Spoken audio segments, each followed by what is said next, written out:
Hi friends, welcome to my channel. ఇప్పుడు నేను చదివి వినిపించబోయే చందమామ కథ పేరు తెలిసిన మూర్ఖుడు. ఒక గ్రామంలో రామన్న అనే ఆయన ఉండేవాడు. అతను పొదుపుగా జీవిస్తూ తండ్రి తనకు ఇచ్చిపోయిన ఆస్తిని రెట్టింపు చేసుకోగలిగాడు. రామన్నకు వెంకన్న అనే కొడుకు ఉన్నాడు. వాడు లోకజ్ఞానం లేని మందమతి. తాను పూర్వజన్మలో ఏదో పాపం చేసుకోవటం చేతనే తనకు ఇలాంటి కొడుకు పుట్టాడని రామన్న అనుకుంటూ ఉండేవాడు. ఒకసారి ఆ గ్రామానికి ఒక సన్యాసి వచ్చాడు. రామన్న ఆ సన్యాసి వద్దకు వెళ్ళి, స్వామి, నేను కొంత పాపం చేసి ఉంటానని నాకు అనిపిస్తుంది. ఆ పాపం పోగొట్టుకోవటానికి డబ్బు ఎక్కువ ఖర్చు చేయకుండా ఏదైనా ఉపాయం ఉంటే చెప్పండి అన్నాడు.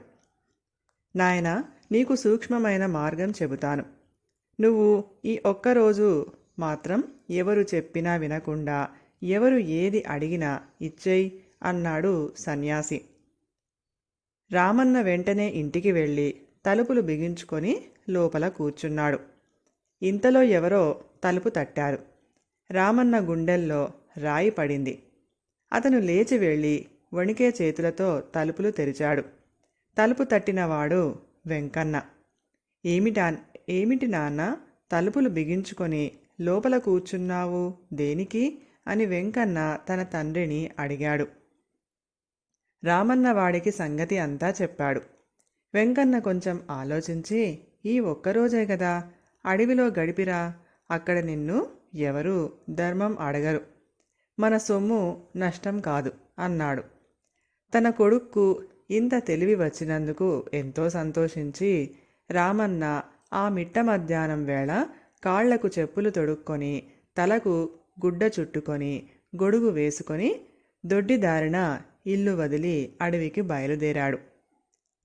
దానిలో రామన్నకు ఎవరో ఎదురుపడి తన కాళ్ళు మండిపోతున్నాయని చెప్పి రామన్నను చెప్పులు అడిగాడు. ఆ రోజు ఎవరు ఏది అడిగినా ఇయ్యాలి కనుక రామన్న తన చెప్పులు ఇచ్చేశాడు. మరికొంత దూరం వెళ్ళాక రామన్నకు చిన్న పాపను ఎత్తుకొని ఒక స్త్రీ ఎదురుపడి రామన్న వేసుకున్న గొడుగు అడిగింది. రామన్న ఆమెను తిట్టుకుంటూ గొడుగు ఇచ్చేశాడు. ఇంకా కొంత దూరం వెళ్ళాక రామన్నకు ఒక వృద్ధుడు కనపడి రామన్న తొడుక్కున్న చొక్కా అడిగాడు. రామన్న విధి లేక ఇచ్చేశాడు. రామన్న అడవి ప్రాంతాన్ని చేరబోతూ ఉండగా ఒక దొంగ అతన్ని అటకాయించి, మర్యాదగా నీ పంచె విప్పి అక్కడ పెట్టు అన్నాడు. రామన్న భయపడుతూ తలగుడ్డ తీసి కట్టుకొని తన పంచె తీసి దొంగకు ఇచ్చాడు. అతను మరికొంత దూరం ముందుకు వెళ్ళేసరికి ఒక ధర్మాత్ముడు ఎదురుపడి, అయ్యా, మీరు వెళ్లే దారిలో ఊబి ఉన్నది, జాగ్రత్తగా పొండి అన్నాడు. సన్యాసి చెప్పినట్టు ఒకరి మాట వినకూడదు కనుక రామన్న ముందుకు వెళ్ళి ఊబిలో పడ్డాడు. దగ్గరలోనే ఉన్న ఆ ధర్మాత్ముడు వచ్చి రామన్నను పైకి తీయవలసి వచ్చింది. రామన్న ఇక ముందుకు పోయే ఆలోచన కట్టిపెట్టి సన్యాసి వద్దకు తిరిగి వచ్చి ఆయనతో జరిగింది అంతా చెప్పాడు. సన్యాసి నవ్వి, నేను చెప్పినది నువ్వు సరిగా అర్థం చేసుకోలేదు.